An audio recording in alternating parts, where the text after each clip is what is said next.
Welcome to what I believe will be a very, very interesting video, because I am about to take my Alfa 4C Spider on my first ever road trip.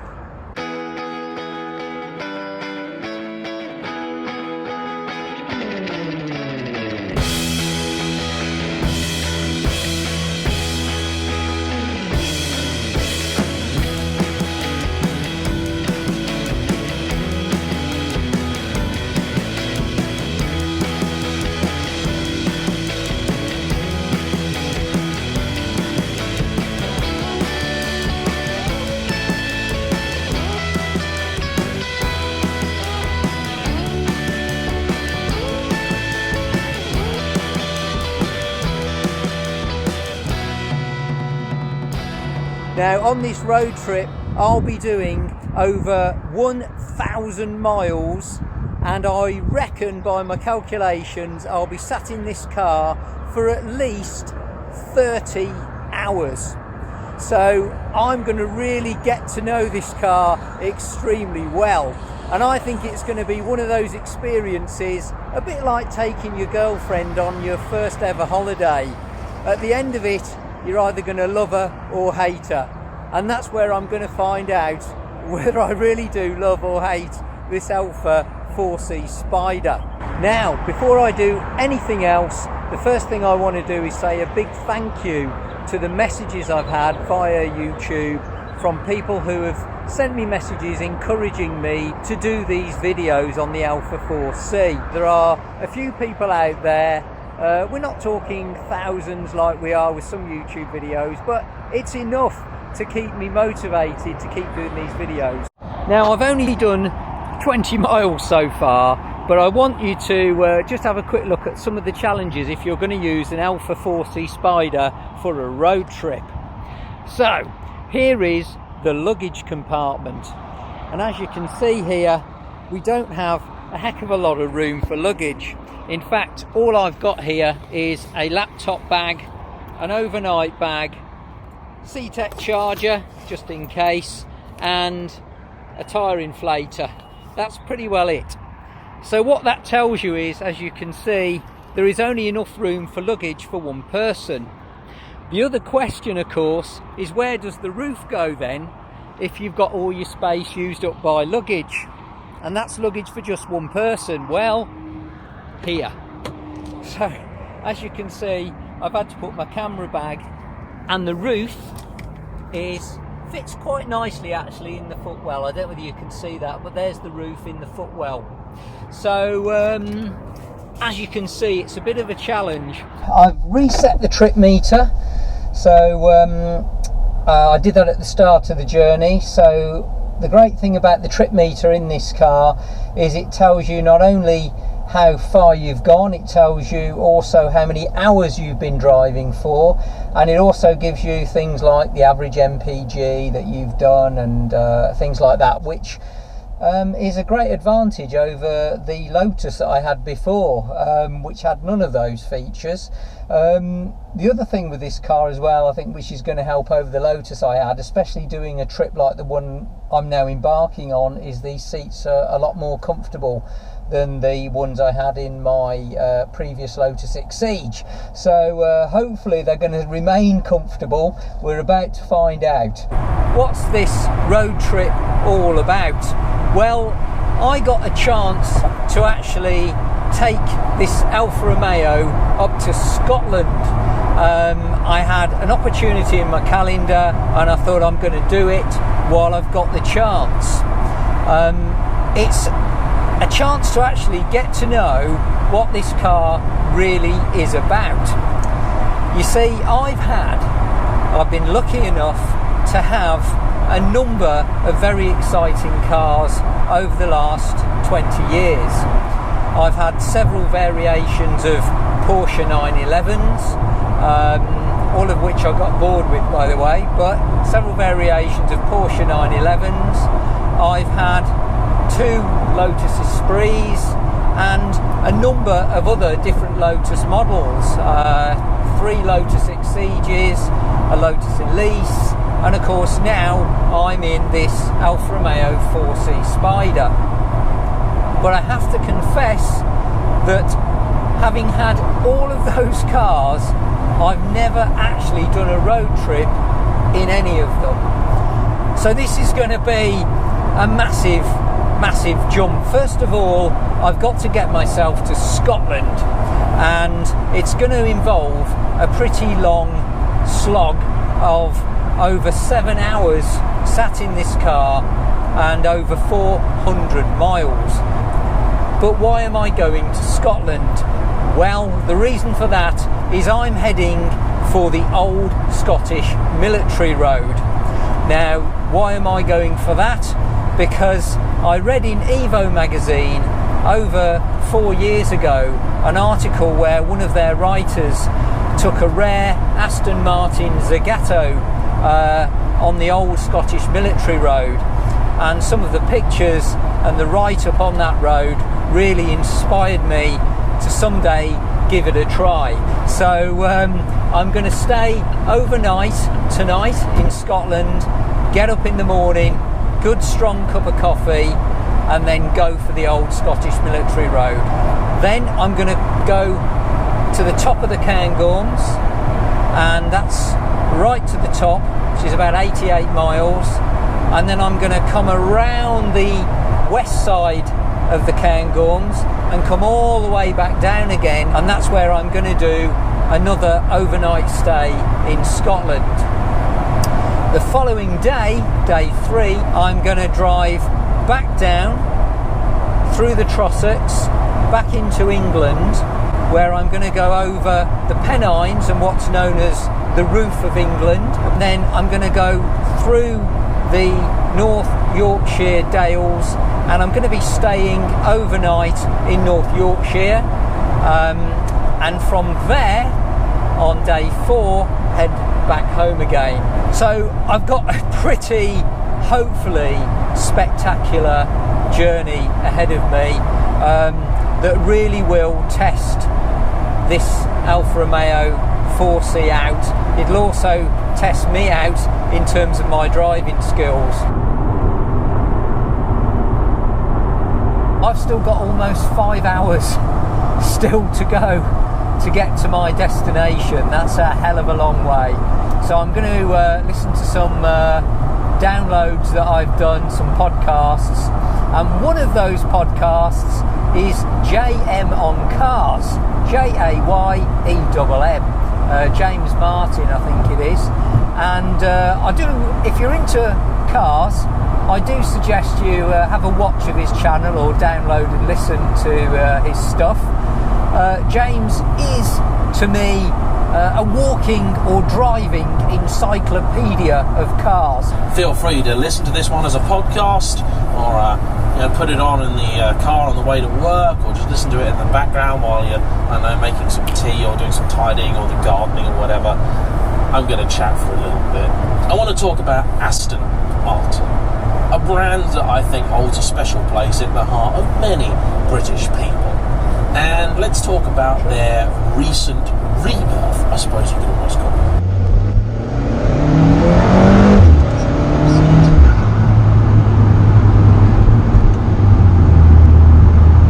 Okay, we're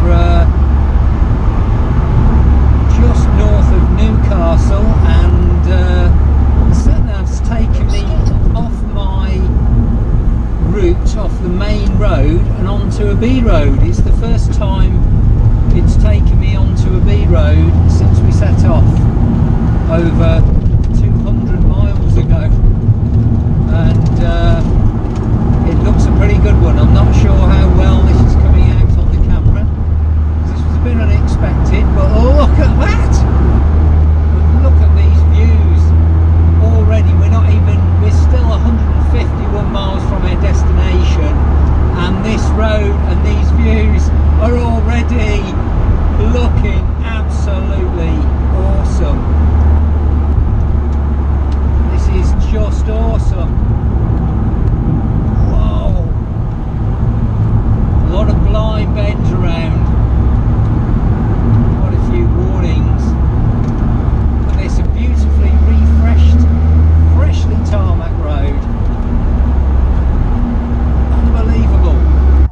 are at Arrington's Coffee House up on the Hadrian's Wall route. Just had a fantastic run across the top of those hills there. I don't know how much of it came out on video, but I really need to stop for a coffee now and have a break.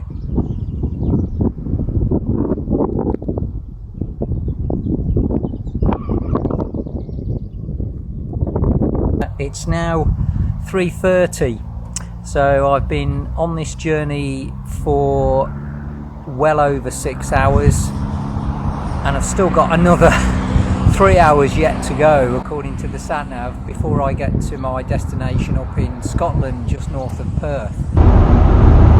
75 miles to go to Edinburgh, 130 miles to go to our destination for tonight, but my God, these roads are just fantastic. Nobody on them.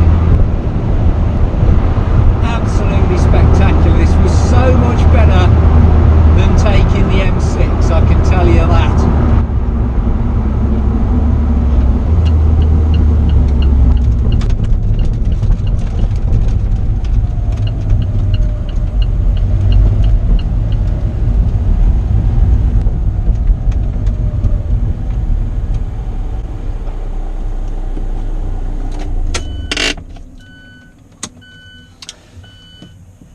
Okay, what I'm going to do is just pull in and take the roof off so you can actually get the full thing here. Here we go again. I'm going to resume this route. After 90 yards, turn right. And now I'm doing it with the roof off. And this is going to be pretty damn good, I think. Okay, nobody coming. Let's go for it. Woo-hoo-hoo-hoo. So now we're going across this beautiful Northumberland countryside with no roof on.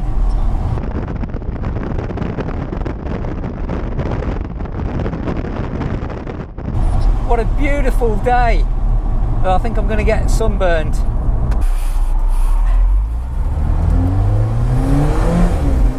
Oh wow.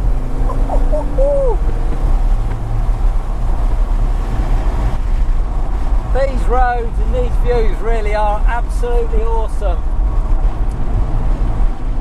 What an absolutely beautiful day. And just here I've got ahead of me the last cafe in England. I don't know whether you'll be able to see that. Can you see that?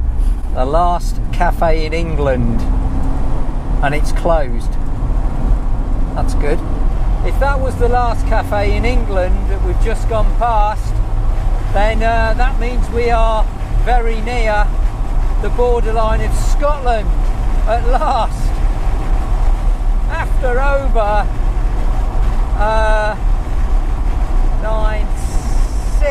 7 hours, I think I've been in this car, 9, 10, 11, 12, 7 hours of being in this car since I set off, and we're now very close to the border of actually getting into Scotland.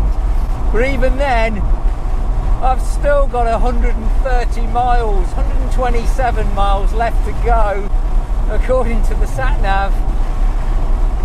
This is going to be a pretty long day. But if it's like this, with these kind of roads and these kind of views, then that's fine by me. I just have to keep drinking lots of coffee. The only problem I've got now is visibility due to bugs, because they are absolutely splattered all over the windscreen. But that said, it's not too bad, because I have had the forethought to bring with me some screen cleaner. 20 degrees out there at the moment. So here we are, we're just on the border crossing of Scotland.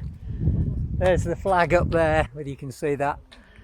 So, but there's quite a few people here and it's quite busy, so I'm going to have to get back on the road straight away. Okay, roof's still off and we're going across now into Scotland.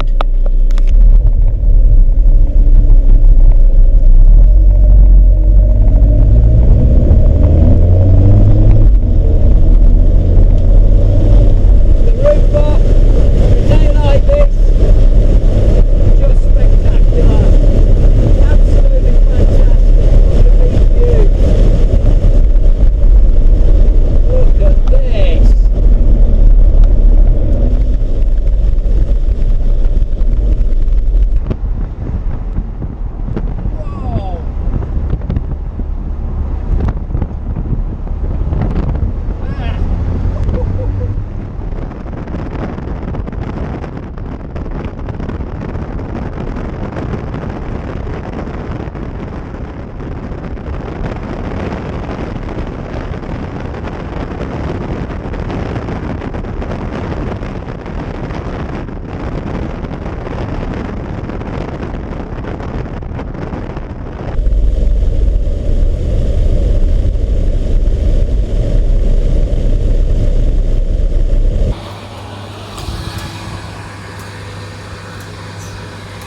we have just fueled up with another £40 worth of fuel just gone in, or about 41 pounds worth of fuel, and that's not bad because I still had around 100 miles left still in the tank.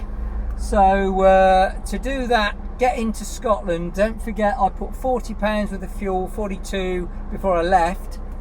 I've done quite a lot of miles. Took me all the way to Scotland, and I've only just had to put some more fuel in. Okay, it's now 6 p.m. Or just after, and I've been in the car for around 6 hours according to the trip meter. It's a lot more than that in terms of net time though, because obviously I've been pulling over and having a few breaks. I managed to find a Starbucks, and I'm going to have to put the roof on now, partly because it's getting a little bit chilly with the wind chill factor coming into the car, but also because it's getting really noisy, because I'm starting to hit some motorway roads. Oh, okay, I've just got myself a Starbucks hot chocolate, and I've got to be honest, my back is really aching now.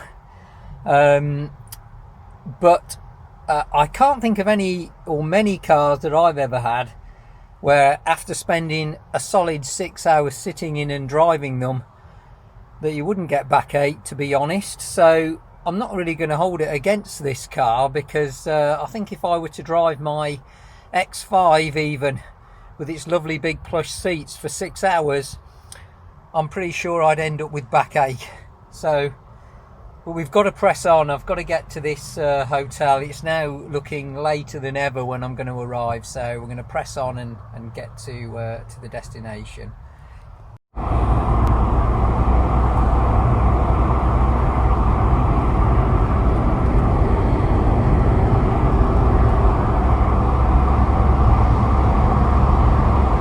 Finally arrived at the hotel. It's now 8 o'clock at night, so let's have a look at the scores on the doors for the journey for today on the dashboard and see just how long I've been in this car. It's just literally clicked into 8 o'clock at night, and I'm gonna take you through the dash now. So let's have a look. Still got 214 miles of fuel left. Average fuel consumption 42.9. That's not bad at all, almost 43 miles to the gallon. I've done 420 miles since I left home, and the average speed is 55 miles an hour. I've been in this car 7 hours and 37 minutes. It's been an interesting day and a very long day. After over 10 hours since I left the house, I finally got to this hotel, and a very nice hotel it is as well. Have a look around there, look at that. So yeah, very nice hotel it is. I've had some dinner, I've had a shot of Scottish whiskey, and now I'm ready to go to bed, because tomorrow we take on the main drive that I came to Scotland to do, which is the old military road. And I'm going to have to get a good night's sleep, ready to have another go at that tomorrow morning. So see you tomorrow morning.